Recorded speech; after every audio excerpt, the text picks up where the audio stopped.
What's up, guys? Welcome back to Newswave. Major news dropped yesterday, really a big shift for the gaming industry, with EA selling itself to a bunch of private investors, and with some of the details getting out around the deal, brought up a lot of questions around what this means for EA, not only in the short term, but in the long term as well, and we'll go over all of that here today.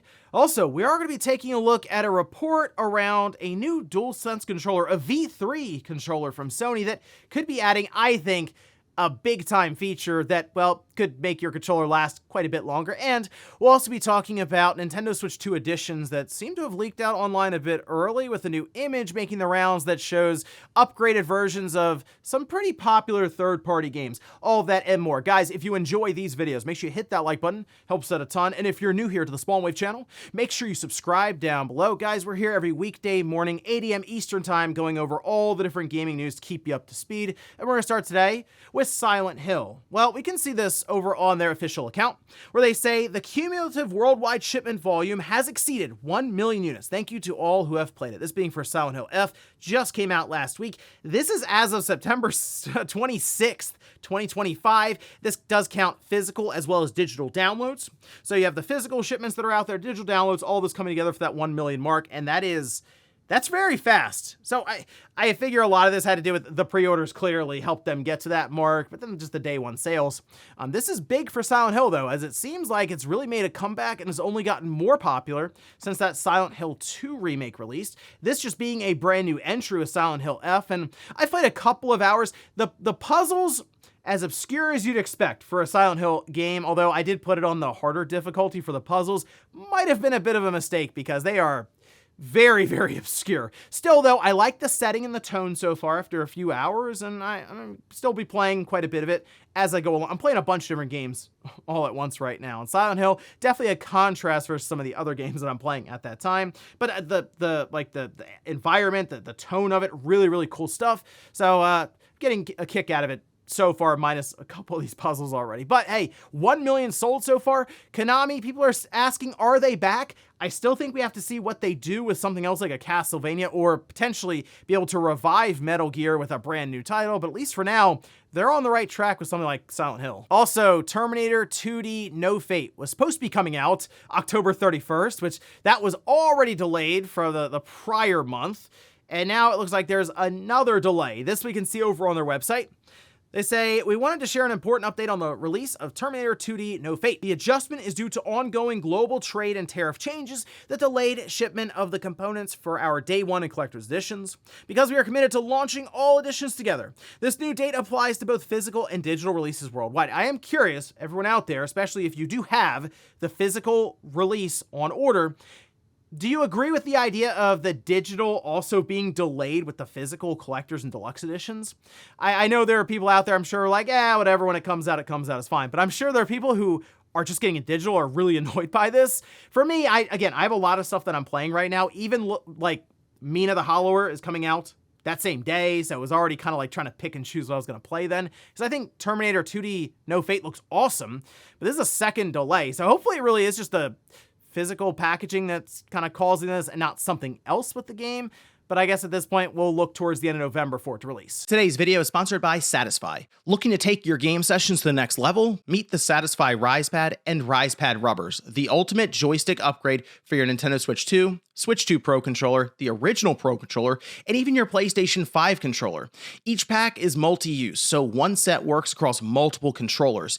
Installation is fast and simple. Just snap them on and you're ready to play. The included RisePad rubbers make sure everything fits perfectly. They adapt to different joystick sizes, protect your sticks from wear and tear, and give you an extra tight grip so your RisePads stay locked in even during the most intense matches. Choose from 3 designs to match your playstyle: swivel, notch, and wave. Whether you want precision for shooters, smoother movement for platformers, or better grip for longer sessions, there's a RisePad for you. They're just as easy to use on your Switch 2 Joy-Cons. Pop on the RisePad rubber, slide the RisePad in place, and you're set. The fit is snug, secure, and built for performance. No slipping, no falling off, just reliable control every time. If you want comfort, precision, and durability all in one upgrade, grab the Satisfye RisePad with RisePad rubbers today. Click the link in the description below or head over to satisfygaming.com to learn more. Thanks to Satisfye for sponsoring today's video. And guys, with some of the quick news out of the way, let's get into the bigger stuff. Let's start right away with EA and the big buyout that got officially announced. There were rumors circulating at the end of last week. There was a Bloomberg report going around that this was indeed going to happen, a tune of $50 billion, which sounded insane at the time. It's like, wow, EA is worth $50 billion? Really? They're worth that much? No, they're not worth that much. They're worth more than that, apparently, because now we do have the official press release, the big announcement. We can see this over on Reuters, where they say video game developer Electronic Arts has agreed to sell itself to a group of private investors in a deal that values the maker of Battlefield and Madden NFL at $55 billion, which, if completed, would be the largest leveraged buyout in history. More on that in a minute. Saudi Arabia's public investment fund, Jared Kushner's affinity partners, and private equity firm Silver Lake came together to buy the popular video game maker with a combination of $36 billion in cash, equity already held by the public investment fund. They had roughly almost 10%, I believe. So they're just rolling that into this with any additional capital that's needed. And $20 billion in debt financed by JP Morgan, the company said Monday. I want to come back to that financing here in a moment. However, there are, of course, a lot of focus here on the people who are, buying EA. And this buyout will have EA go from being a publicly traded company to a private company. And well, the difference there, people are sure wondering, if you are a publicly traded company, you know by now, because we cover a lot of the numbers and a lot of the reports here, you have to report every quarter, every fiscal quarter, show up with some kind of spin that makes your numbers look better than they really are. And it's always like, okay, how do we appease shareholders every few months, right? We got to make sure that we make some kind of change or shift here and come up with some PR statements so that they're happy. And then even if you feel like you did a good job, sometimes your stock tanks anyway. So what was the point of all of that, right? But the idea here is if you're privately held, you can be more agile because you're not worried about, say, what investors will think, day to day. And you can then plan more for the long term. So if you have an idea that, is going to take a year or two to really come to fruition, you don't have to worry about stringing along investors not crashing your stock, that whole time. The other thing is it plays in, I would say, better for game development in general, since it's very secretive and it takes forever to develop games now. So at the surface level, you go, okay, this makes sense for EA, but then you dig a little deeper into it. So, of course, people are looking at the Public Investment Fund, Saudi Arabia, as, oh, wow, they're becoming very involved with this. See, when they do investments prior with a lot of game companies, like we did the whole story where Nintendo was confused one day, they turn around and just the Public Investment Fund had upped their amount in Nintendo and they were selling it and stuff, but they have stakes in, as we saw with EA, but Take-Two and many other gaming companies right now. Typically, they throw money in and they just hope for it to grow. Like they're very hands-off. Now, though, this becomes a situation of, they are like legitimate owners of a privately held EA. What does that mean for maybe potential censorship or things like that? So that is obviously a concern there. My focus, though, immediately went to the amount of debt, the leveraged buyout here, $20 billion. Now, I saw some other people also mention this and kind of discuss the idea of, wait a minute, does that mean that they have to start making cuts very quickly? Because the $20 billion being leveraged like that means that there is, of course, interest that comes along with it, and interest rates aren't exactly friendly to the idea of that kind of debt. So you figure EA is going to have to start thinking some short term here on how to do this. And the Financial Times did have a report where they said that EA leveraged buyout investors are betting on AI will cut costs and boost profits. AI is going around quite a bit as a potential solution for development, but also it could be an issue when it comes to unemployment and the idea that AI coming in and eliminating a ton of jobs. Well, here you go. The idea of AI maybe cutting back on the amount of workers at EA by filling in those positions. And yes, that means most likely layoffs. And that tends to follow with all kinds of mergers and acquisitions we've discussed in the past. So it would surprise me if that did not happen here. I saw some other comparisons that were being made to something like Toys R Us. And I guess just because it's entertainment, video games were sold there and toys and sure. But Toys R Us infamously didn't work out. You don't exactly see them all over the place, right? I think sometimes you find them, there's one in a mall somewhere as like a little pop-up shop or section or something. But Toys R Us back in the day, 2005, went private, and the amount of debt was immediately thrown on their balance sheet. It was just over $6 billion worth. And what happened was there were significant payments that were made because of interest, and they were never able to really reinvest or change things up at Toys R Us because they were constantly trying to play catch up with that amount of debt. So instead of $6 billion, think of $20 billion that, could be thrown on the balance sheet for EA. And then how do they figure that out? Well, the nice thing about EA is they're not Toys R Us, which is a big box retail store that was fighting off Amazon, and it didn't work out there. But EA is actually fairly profitable. So I think they can weather that debt, but it would also probably come way of, and maybe you're wondering how would this affect EA, the game maker? Well, we know what the profitable side of things are in gaming right now. Live service, mobile games, microtransactions, free to play for engagement to then get people to buy in further when they want to upgrade the characters or skins or something. You kind of get the idea, right? EA has already been known for the microtransactions, so people are thinking, dial it up even further, and that's kind of what we're going to see. And that also wouldn't surprise me. So in one sense, it's good for EA to not have to worry about the publicly traded company of EA now being private.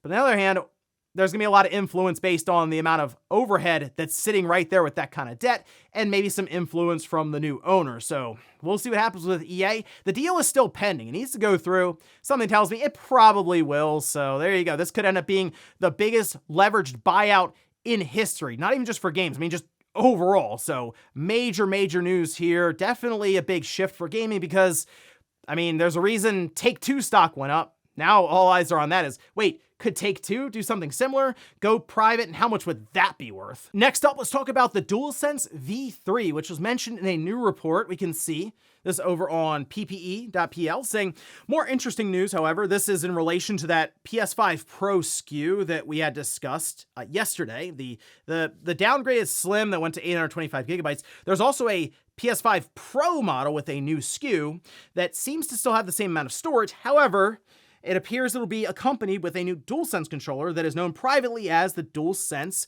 V3. It's scheduled to launch in November and replace the models currently sold in electronic stores and other retailers, as well as be bundled with the new PS5 Pro model. The DualSense V3 will, according to their sources, introduce a removable battery. All right, so they say they'll keep us up to date when they learn more. I think this is great news. So the biggest drawback we've really, if you think about it, ever with PlayStation controllers, ever since internal batteries became incorporated, it didn't have a way of replacing it. Certainly not easily. You can take the backs off these controllers and eventually get to it, but a lot of times you have to deal with quite a bit. Clips, screws, it's not just a door on the back, say like the Xbox controller, that makes it easy to get to that battery, the battery pack, and then be able to replace it. And I'm sure there are many controllers, whether it's back to the 6-axis even, that just got thrown out because it stopped holding a charge, or even worse, the battery swelled and maybe even started leaking inside of it. So this is great, one for just e-waste, electronic waste, or two, being able to maybe even upgrade the battery pack further, as that tends to be a thing if it's easily replaceable. Some companies will just sort of pursue that idea. And yeah, we could get a DualSense controller that can last more than a couple of hours. That was a question I had for people in the poll, which we'll check out later on in the show here. Is that something you run into when you're playing your PS5 for a prolonged period of time? Do you actually notice the controller either dying, like does it die while you're playing? Maybe you forgot to charge it the night before or something. Because typically when I'm playing, I get to the end, I look at the menu bar and it's one bar left. Now, it seems to be that means almost 50%, but there are many times where I've noticed that the thing is just completely dying and I have to plug it in, or I just throw it on the charger. But yeah, I've had many times where I've played for several hours and realized, I got to change DualSense controllers or run a long USB-C cable and plug it in. But the idea of a removable battery pack, I think, is a step in the right direction. I guess I know in Europe there's a lot of stuff that's happening right now, or has been happening, where they're doing things like, USB-C has to be on everything, removable battery packs. So yeah, if that's the cause, great, because that's just good for the consumer all the way around to be able to replace the battery easily. Next up, let's talk about the Switch 2 and potential additions of Switch 1 games getting an upgrade for the new platform. This we can see over on X. This is from the LEGO Video Game Museum. Looks like we'll be getting Switch 2 versions or upgrades of several TT Games LEGO titles coming soon. According to this display seen at the Zurich PopCon. Okay, so they have, this is thanks to Rebate Man 2004 for the info.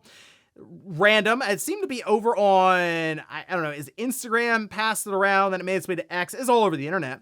But it's interesting because you see the Switch 2 logo at the top there, obvious Switch 2 displays. There's even like Cyberpunk is behind it, looks like on the other side of the interaction, the display there.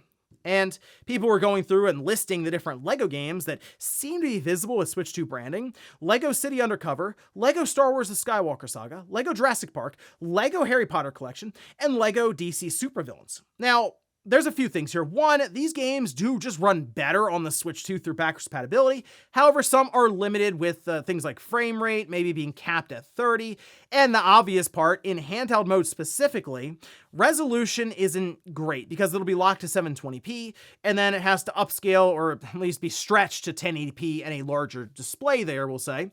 And it doesn't look great. It looks pretty blurry. So the idea being, a Switch 2 edition that maybe adds the ability to be just in full native 1080p, maybe lifts a frame rate cap of 30 to 60, and even in docked mode, maybe it aims for an upscaled 4K and just cleans up the image, which that would only be a good thing. My skepticism here comes from, well, one, this could just be a display that has Switch 2 signage on it, but they really just want to show their Switch 1 games backwards compatible on the Switch 2 to set up for the holiday season when they can still just sell Switch 2 owners or soon to be Switch 2 owners because of like Christmas time, that those LEGO games still work on that platform. You can buy them at retail, pop them in, no problem. The other thing is maybe these are Switch 2 editions, but they're not upgraded Switch 2 editions, as in you have to buy the game again. Now, we saw with Harry Potter, there was an upgrade path. It was $10 or something on top of it. So they could go that route to where, you already have the LEGO game, it's $10, and boom, you're playing in 4K at 60 frames per second or 1080p in handheld mode. And I mean, that's just kind of how it's been for a lot of these games. Not every game, sometimes it's free, but that's sort of my expectation here, is they would go that route. Try to resell it with new Switch 2 marketing and the new box, the red case and that kind of stuff, and then tack on the $10 upgrade fee for anyone who already has it. Now, if you look on the eShop in certain regions, some of these games are on sale right now. I mean, I've seen the Skywalker Saga go for like $8, $9 or something at one point in time. So maybe something to at least keep in mind with the list of games, or if you already have them, I guess just hope that this is an announcement coming here pretty soon, because I would expect it to be made before the holidays where they can, of course, leverage all the buying power that would come in around that November, December time period. And before we go to the comment of the day, we'll take a look at the poll that I posted up yesterday, where I ask, is the DualSense battery life an issue for you? All right, 55% say no, it really isn't a problem for me. 45% though say yes, I run into times where I have to charge while playing. I have seen some people in the comments here say they have 2 controllers for this very reason. Hey, if you're Sony, I guess that's a strategy if you want to sell multiple controllers, not because there are 2 people, but because one person has to switch out controllers. And I've seen some that say, nah, I just charge it every time. I play like an hour or 2 at night, plug it in, and then that's it. I never really notice it. But hey, it would be nice to just have better battery life. Like if the DualSense controller had 10 hours, 15 hours of battery life, it would just be a better controller then, right? So maybe that's what we get with the DualSense controller with the removable battery pack from even a third party that would allow that to happen, because there are already some controller mods, and this goes back, I mean, even to the PS3 controller, I can remember, where separate battery packs would come out, but it was a whole thing to install it and get it done. Here, though, if you could buy it, maybe even with a different door on the back to make more room for it, but then you get twice the battery life, that's a much easier sell and something that'd be way more approachable for just the general audience. And we'll finish up with the comment of the day, as you're seeing here. This is from Oblivion, who says, you talking about the 360 made me realize that generation is where everything changed. We couldn't install games, then we could. The original 360 didn't have HDMI, but later revisions did. We also didn't have a standardized controller for PC, but the 360 controller became the standard. Yeah, everything changed during that generation, from where it started to where it ended. If you can think about, you mentioned just the installing games, but also the biggest part, just the digital marketplace completely evolving through that generation. It's like 2010 when we started to see like full big AAA titles, big releases come out same day as retail, but digitally. People didn't have to leave their house. They could just buy it, download it to their hard drive, and it worked fine. So that was a major change up for gaming completely. So that is the thing. I look at that generation as when the online marketplace became very standardized for the console, because the following generation with the Xbox One and the PS4 specifically, I mean, that's what they launched with. That was the big push. Hey, it's all digital now, really. If you want it to be, you can do that. Even Nintendo with the Wii U, I mean, you saw what happened there where they made the push over to where you could just buy a lot of the stuff digitally right then and there on the store. So that, I think, was the biggest thing that changed. But yeah, you can point to things, as you mentioned, like a standardized PC controller, even with Xbox and Windows closely aligning for that controller to go back and forth. Or, yeah, installing games, which is something we do every time when we buy a game for the Xbox or the PS5 now. And ladies and gentlemen, that's going to do it here for Newswave. If you enjoyed this video, guys, hit that like button. If not, hit the dislike. Leave comments down below about everything we talked about here today. If you missed yesterday's Newswave, I'll leave it up here in a card. Or maybe you wanted to hear more about how Microsoft could have a retail problem on their hands with the Xbox. I did a whole video looking over that as well, and I'll leave that right below it. Thanks, guys, for watching, and I'll see you next time.